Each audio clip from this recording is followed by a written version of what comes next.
welcome to today's episode of The Intentional Life. I'm your host, Amy Selby, and my husband, What up? AJ Selby,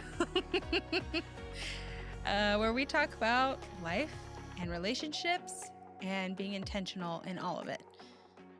We answer your questions. We literally pull them out of a jar or a vase? Vase? Vase? Whatever Might they call be it. a pot for a potted plant. I don't know. Might be. Who knows? Could be a mixing bowl for all I know.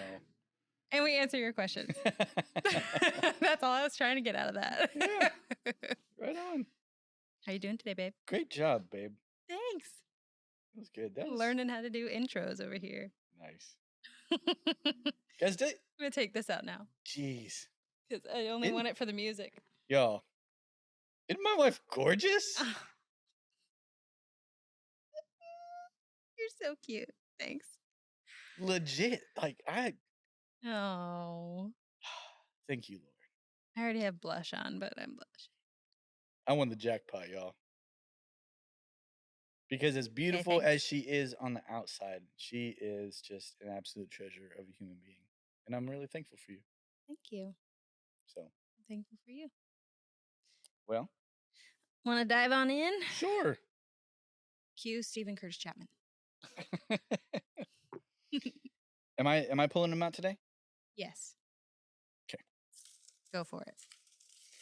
For those that are just listening, I'm stirring up all of the questions. He's stirring the pot. For those that are watching on video, I am. You can see I was stirring it up. See, like I said, mixing bowl of questions. I don't know. Who knows? Anyways, also because we're on podcast, we're on YouTube, we're on both places. Make sure that you go like, subscribe, share.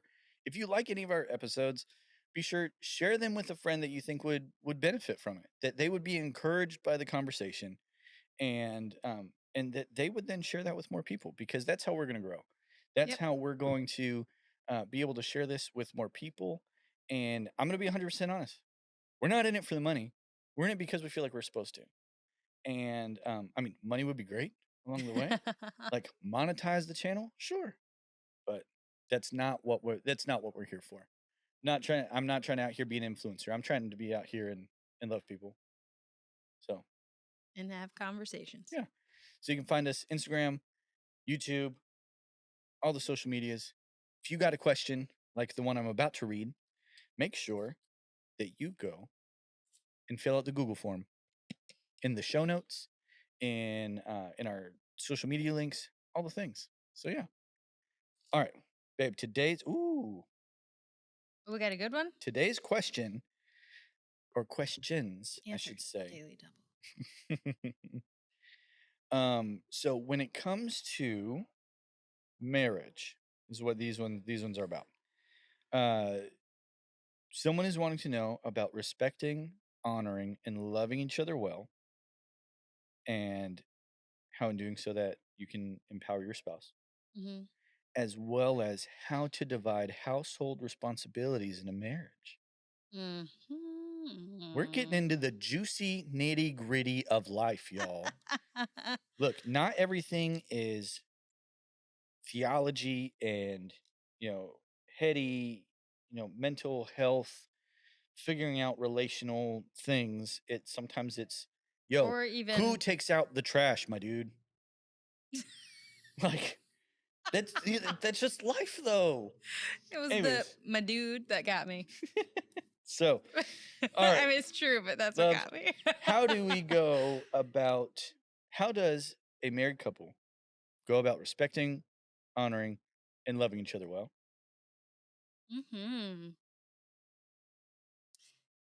With intentionality. No, I'm just kidding. Oh my gosh. I had to say it. People can get tired of that. I'm sorry. Okay, no. I mean, you're not wrong. I promise I will refrain from saying that for like several episodes after this. Yeah, it's like such a simple question, but it's so good. Being able to really love your spouse well and to honor them and to respect them. I mean, without using like cliche phrases and stuff, but I mean, are you thinking about them above yourself? Are you, and not in the sense that you're a doormat, but in the sense of like, hey, what does my spouse need today? Like, what does AJ need today? What is he considering him, considering his day, considering his emotions, his thoughts? Like, man, did he have a rough day at work today? Did he have a long day at work today? Is that why when he came home and he was snippy, it was because he is just, he's at zero right now? He's at 0%. And am I going to respond out of like offense and, oh my gosh, I can't believe, and, or am I going to pause and be like, hey babe, you okay? Like, did you have a hard day? How was your day? Oh man, it was real rough. I was in meetings back to back to back, and then I had this, and then I had that, and then this went wrong, and then this, I've got so much on my plate, and I had to work late, and like, considering maybe what you've been through in the day, um, instead of just jumping to a conclusion or, whatever it is, helping you carry your load, especially in those kind of days when you just don't have it, like, or vice versa. I just don't, it's been a long, whatever it is, Yeah. or in a season of life that's harder for one over the other, or whatever that looks like. Does that Yeah. make sense? Yeah, absolutely. I mean, there's so much more that could go into this question, but Right. that's initially what's like Yeah. coming to mind. And I mean, with that, when it comes to love, honor, and respect, there's so much of that I think in today's culture, people believe is rooted in feelings. Like, Yeah. I feel loving. I feel like I'm in love. And, or be like, man, that person's incredible. I respect them so much. Or, um, man, I just want to honor this person. Mm, But the truth is, it's a daily choice where I right. am choosing to be respectful. I am choosing to honor this individual, which is kind of what you were talking about of like thinking of yourself less, not Considering, and yeah. yeah, just being considerate.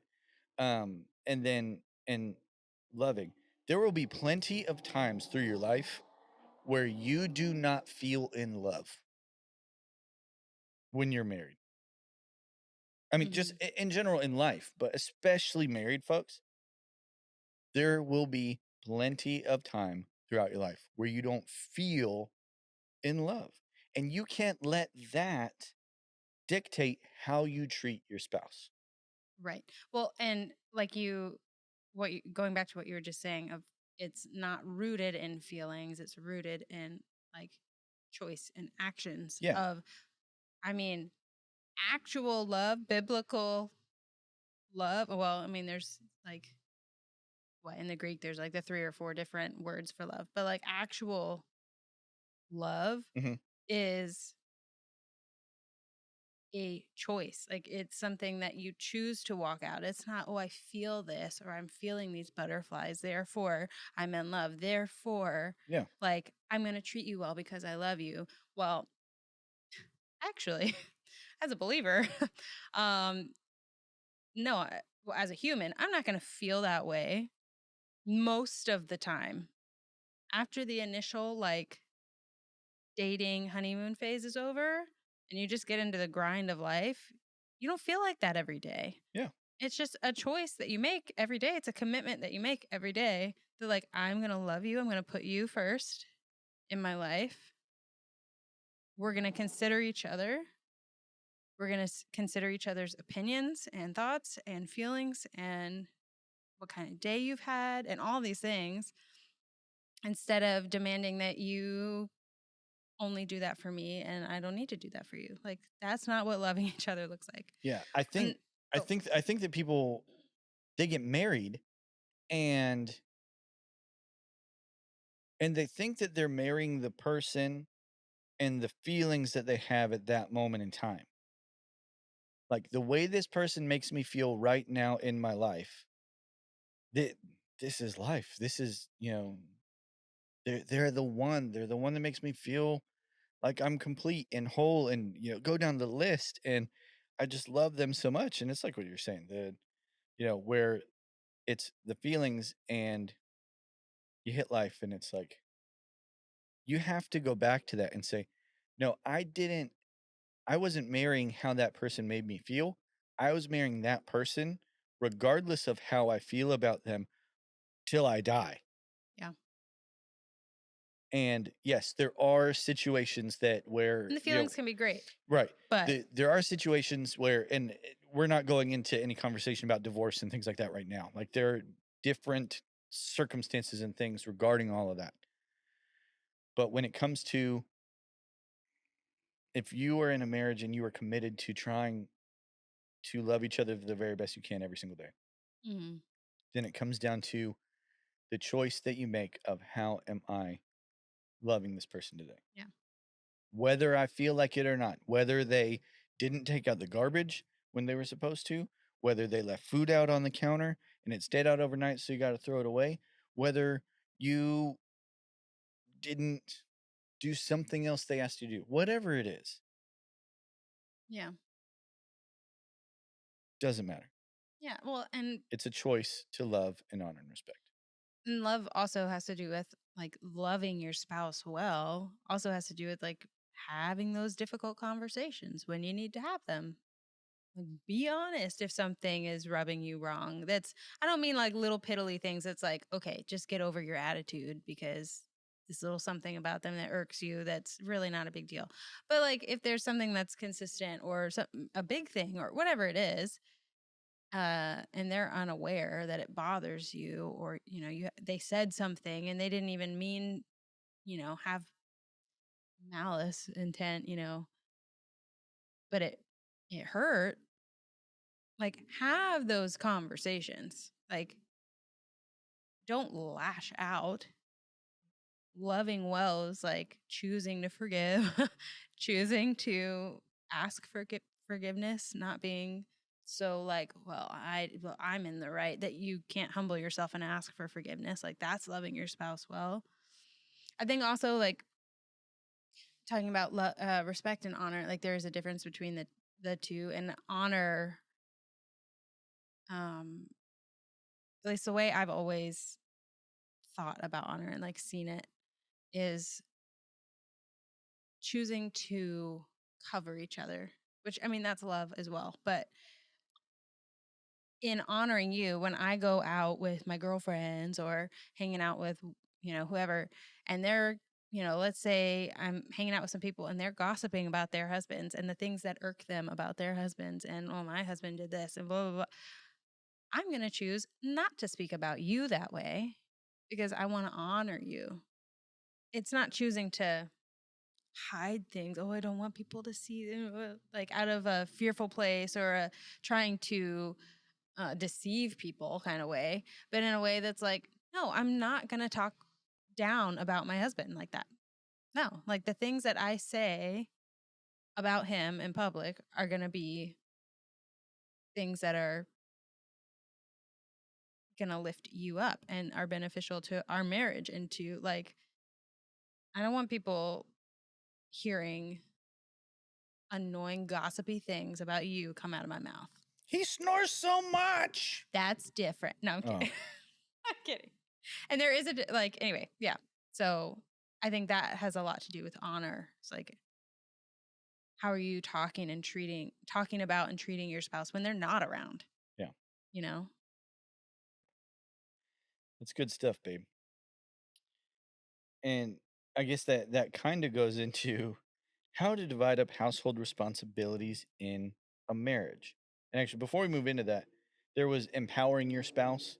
I think that Oh, I forgot about I that one. think Yeah. the way that I think it's just an aside. I think it's just a tag to the honor, love, and respect is that when when you are making the intentional choice to love, honor, and respect your spouse and to, help them and whatever your situation is, I think that you are empowering them.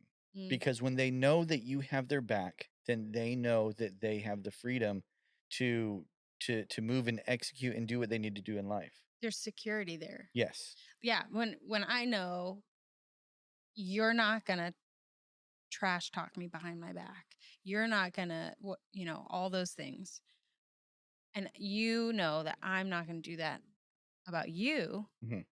and we're not gonna do that to each other's faces either. We're not gonna sit there and scream at each other. We have disagreements, we have arguments, but like we're not gonna sit there and tear each other down, especially not intentionally tear each other down. Right.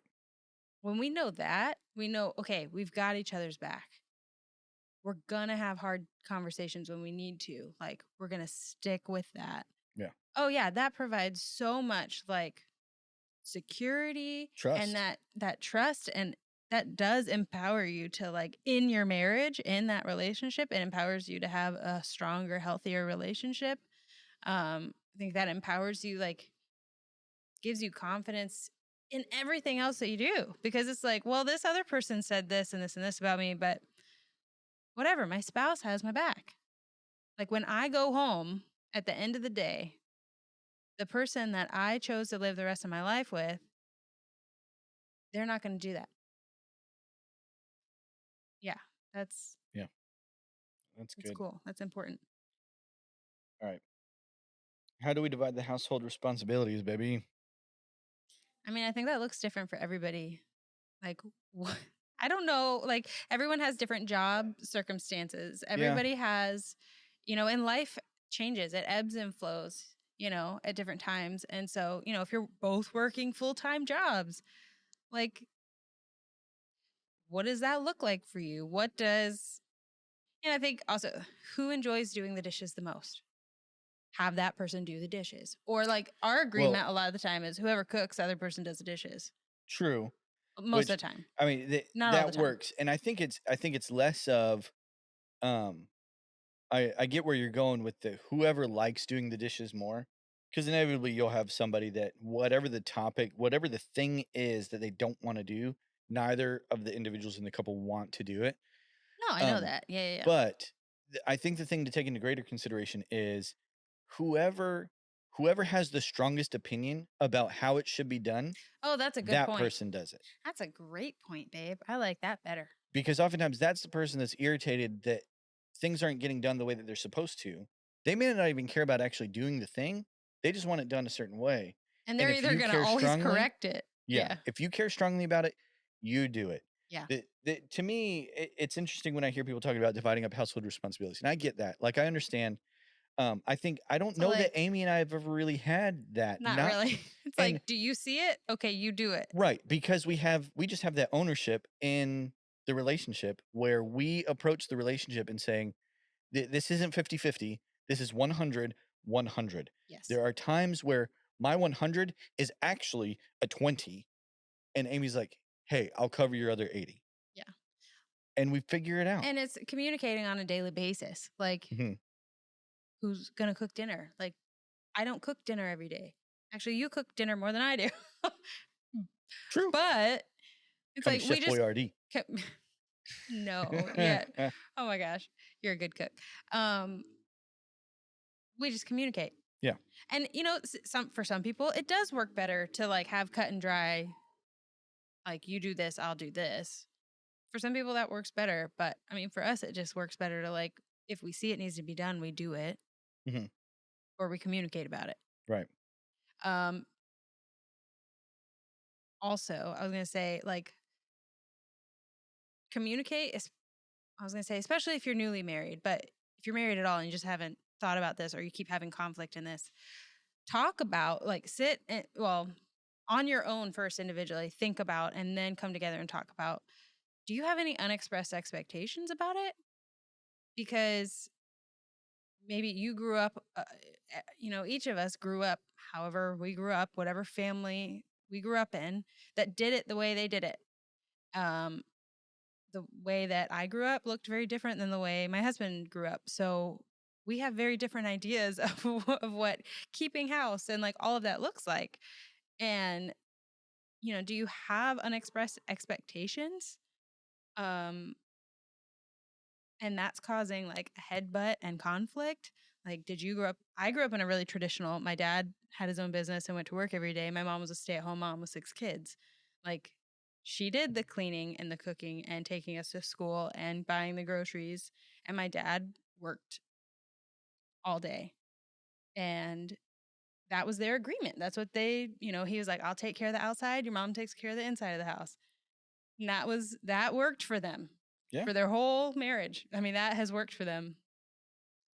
But your growing up looked totally different from that. I mean, to a degree, I guess not like completely, but you moved around a bunch. Both your parents worked like at different points of your life. Yeah, I wouldn't say it was completely different. Vastly, for me, like my mom worked somewhat when I was growing up, but she didn't have a full-time job right. until like I was out of the house. I have 3 younger siblings, and so like their finishing growing up with my parents is way different than mine. True.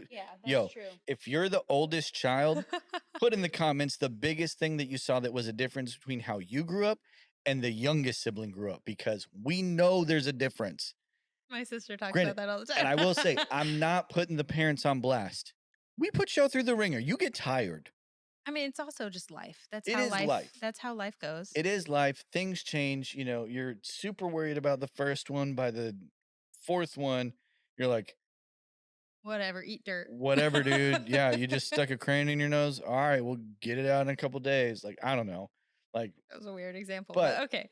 You Back to the topic. You get what I'm saying. Yeah, but when it comes to what Amy's saying is absolutely right. When it comes to figuring out like how to split that up, it really comes down to you have to communicate. You have to be able to sit down and talk with your spouse without anything being accusatory or blaming anybody for maybe doing something wrong or the way you didn't want them to do it, and just have a conversation. Say, hey, can you help me as we figure out what to do with X, Y, and Z? Like, it really bothers me when the dishes get loaded in the dishwasher this way. Well, if you're the one that cares the most about that, do it. Also, if you don't have the time to do it, then, or if have some grace. And if you're the spouse that is being asked to load something the right way, love your spouse well and learn the things like that make a difference to them, that are going to make their day, that are going to make life easier. For you to relearn how to load a dishwasher in a way that blesses your spouse it's not an insurmountable feat. It's not a big deal. Yeah. Like, little example. Okay. I like my shirts folded a certain way. This is true. Amy likes her shirts folded a different way. I would do all of my laundry myself. Well, I do your laundry. Let me finish. And like, because I wanted my stuff folded a certain way. And granted, it might come from any number of things, whether it's how I'm wired or time in the military, whatever it is. It just works best for you. You like it. It's just how I prefer it. And so early in our marriage, Amy would always fold my shirts the way she folded her shirts. I was like, I don't like how this is. I'll just fold my own shirts. Like, it's fine. Like, I wasn't asking her to relearn, but she did. She relearned how to fold my shirts, that whenever she does the laundry, which we both do laundry for the record. This is true. Whenever she does the laundry, she folds my shirts just the way that I prefer to have my shirts folded. And it blesses me. And I try, keyword is try, to fold her shirts the way that she likes them folded. I'm just not very good at it. So I try. Most of the time it turns into like we're there together and I like lay them flat so at least they don't get wrinkled. Which I appreciate. And then she folds them in her fancy way that she likes. Then they stand up like books and you can see them all instead of in a stack, because I will never ever wear the thing at the bottom of the stack. If I can't see it, I'm not putting it on. I see it all. Real life. But folks, you just want the stacks. You're like, give me a stack of shirts. I don't care. Right. And so it works. But whether it's laundry, garbage, paying bills, I will say, actually, when it comes to paying bills, I don't think there can be somebody that is the primary person that like make sure the things get paid.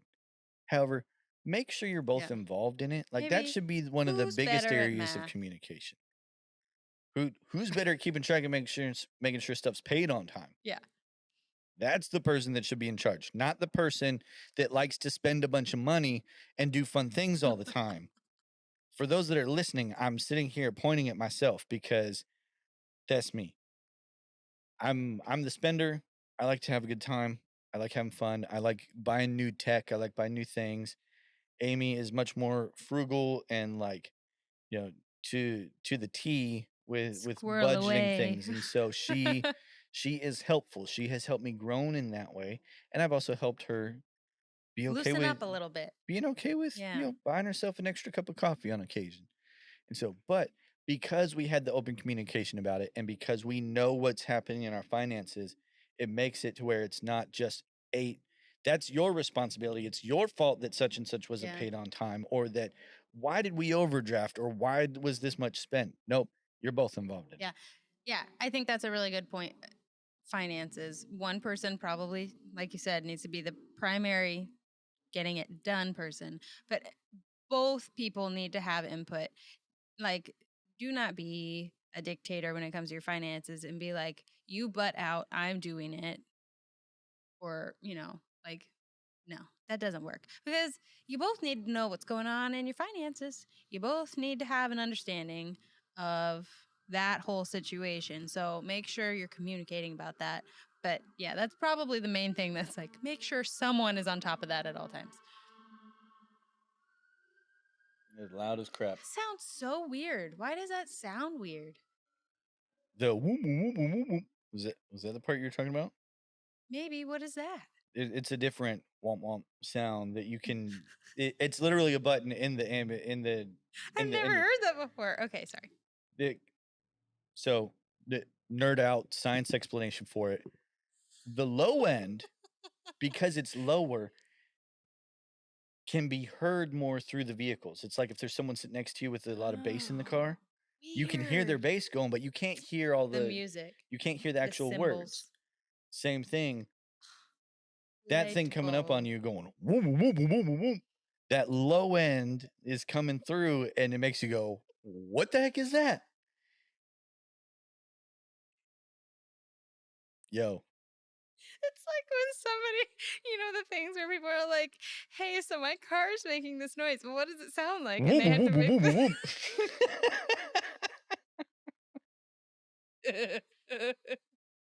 Okay, anyway, sorry. Real life. We'll see if this makes the cut. I don't know. Who knows? It could be funny. Anyway, we But- are. So yeah, I mean, yeah, when it comes to all that, when it comes to dividing stuff up in your house, make sure that it's not being done in a way so that blame can be pointed if something falls through the cracks. Right. Make sure it's because that is maybe a strength of the individual that's doing it, or they just care more than the person that doesn't or that they care more than the person that cares less. And when that's the case, things tend to go a bit smoother.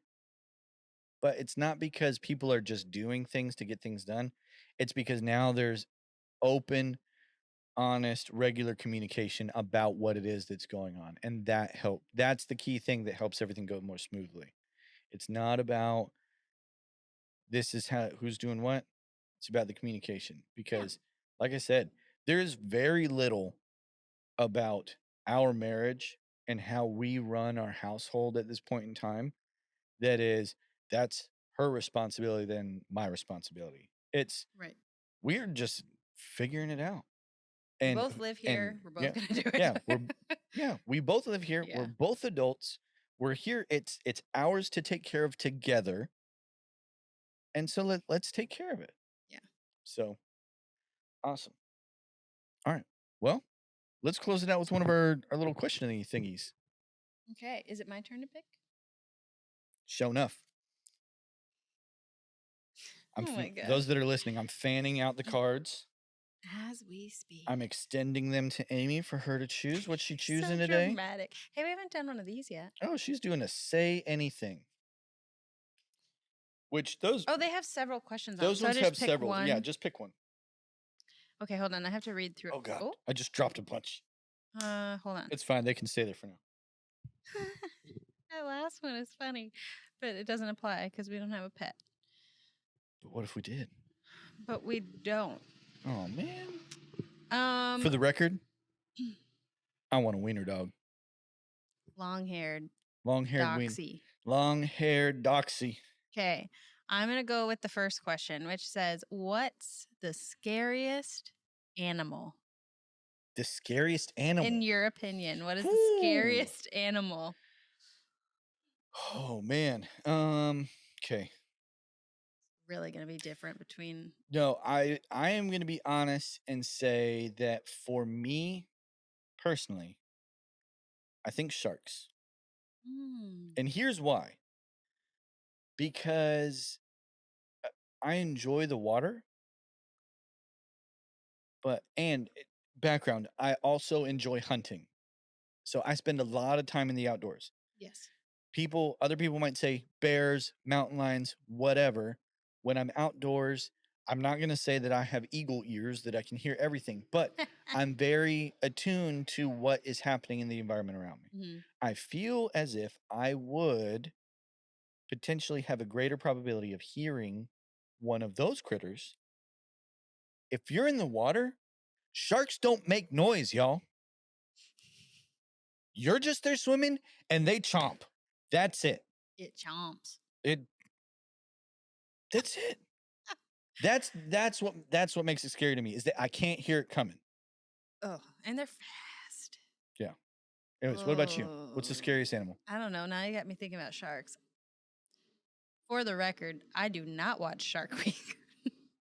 No, thank you. Yo, nature is metal. What? You've never seen that?